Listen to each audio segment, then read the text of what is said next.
Spirit of Texas Bank, Nissan, Slovacek Sausage, and Germania Insurance bring you this clip of the Texas Bucket List.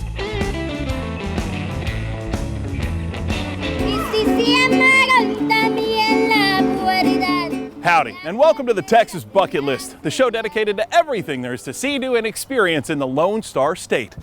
This week, we visit the country we were part of till 1836. We're in Mexico, and we start things off learning about the history and culture of our neighbors to the south. On an early morning bus ride from Cancun to one of the most historic spots in North America, we met one of the most interesting men in Mexico, Flavio.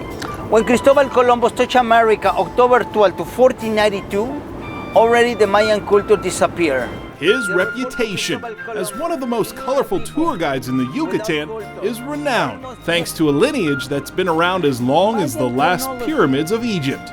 3000 before Jesus Christ until 250 as a formative period, splendor of the Mayas. So it was no surprise that he would be our escort to an extraordinary shrine on this side of the Atlantic, Chichen Itza.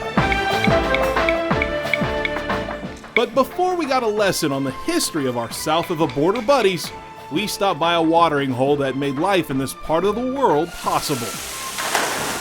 These freshwater sinkholes were formed over time and are centered around the area hit by a meteorite over 66 million years ago. The same meteorite that led to the mass extinction of the dinosaurs. Just a few thousand years ago, it was the source of drinking water and more to the Maya. The Mayan people had the big respect to the cenotes because they believe it is the entrance, the underground world.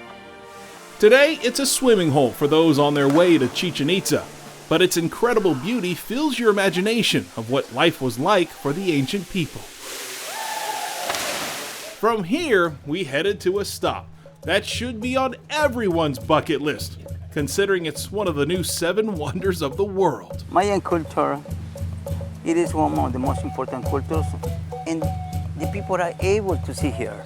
Many details, many carvings, many buildings. I feel very proud of being a tour guide and teaching all the people that is coming to visit this country. Enrique Centina has been showing people from all over the world this site for 37 years. Just a short span against a city built in 600 AD that's done more than just stand the test of time. Known for their astronomical ability to calculate time, space, and the heavens, the Maya were on the cutting edge when it came to computation. Every spring and fall equinox, the ancient architecture aligns itself perfectly with the setting sun, and suddenly the shadows create a snake-like appearance that makes it look like a giant rattler is crawling down from the heavens. It's hard to believe or even understand how a society that didn't even have the wheel understood so much solar science. The Mayas had a numerological system, chronological, calendaric times, distances, weight, angles, grades, everything was used by the Mayas.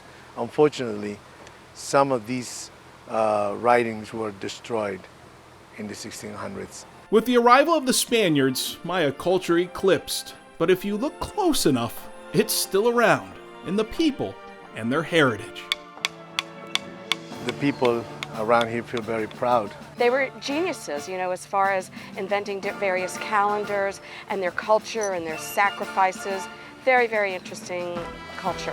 Michelle Newman came from San Antonio to expand her knowledge of this ancient civilization that was capable of amazing arithmetic, yet brutal enough to make human sacrifices to offer nourishment to the gods. This ritual is depicted on a Maya ball court that still stands to this day.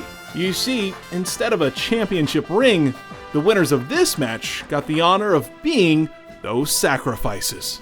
Not crazy to them, crazy to us. Every culture has its own thing, and we have to respect other cultures. I don't think I would want to play this ball game that they played here. Kim Maris is another Texan from Flower Mound, enlightening her awareness of this culture. It's just history. I mean, history builds all of us up, so it's just something good to know.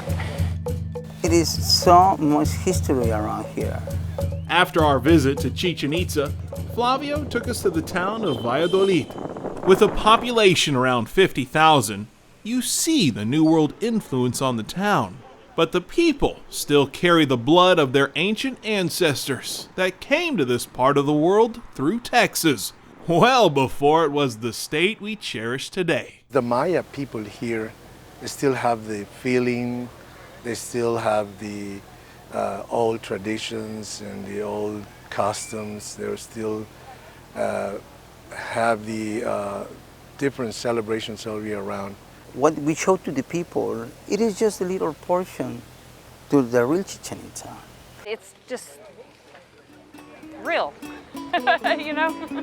Visiting this part of Mexico is well worth a stop on the Texas bucket list, thanks to a fascinating history that goes back to a time when the New World hadn't even been discovered yet.